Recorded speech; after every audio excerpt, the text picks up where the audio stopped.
The problem is that anonymity on the internet allows for the ghettoizing of beliefs that are not approved by the regime. So a lot of people will say, well, I have to be anonymous on the internet because if my boss finds out that I've got these views, they'll fire me. But you're only in the position where your boss could fire you for finding out about those views because you've allowed those views to be completely ghettoized through anonymity online. Let's everybody calm down, okay? What Jeremy Boring is doing here is I'm trying to be tough take, but really it's let's see who all is making anti-S comments so that we can get them. Because what I'm learning about big conservative is that they're not above getting people just like the left. If that person doesn't agree with them, especially on that S stuff, then forget it. They'll get them too. If 5 million people came out today and said the N-word, I'm not recommending it, but no one would ever get fired for saying the N-word again. Like yeah, they wouldn't be able to. You wouldn't be able to. You would have brought that to a conclusion. That little absurdity in our culture would be brought to an end. The ghettoizing of our beliefs allows for the punishment of anyone who steps outside of the ghetto. Yeah. So if they catch you saying what you believe, they can fire you.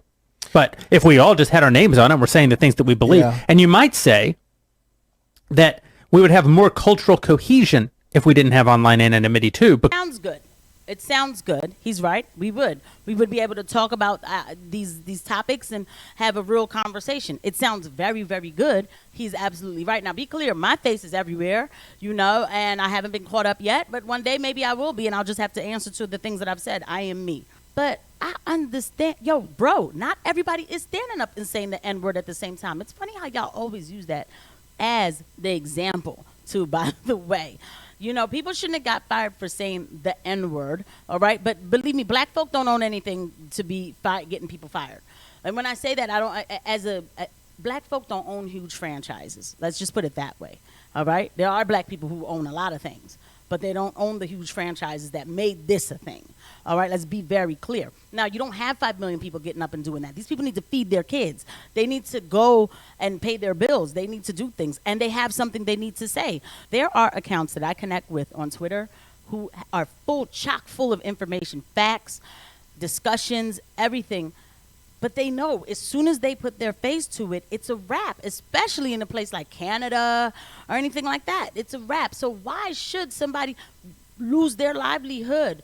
Maybe right now we just got to accept the fact and appreciate that, hey, somebody's making the conversation. Somebody's saying something that I didn't think about. So I don't need to know who said it. This thing is in front of me, and it makes sense, or it doesn't. I'm angry. It's not a bot. Let's talk about it, right? Because I'm not going to invite any of these people to dinner. That's how I look at it. Let's keep it real again. People cannot lose their jobs over their thoughts, but we know it does happen. In a time where the bureaucrats, the people who run the agencies, they write policies saying microaggressions are a thing, okay, the person working under that, they're not going to change it.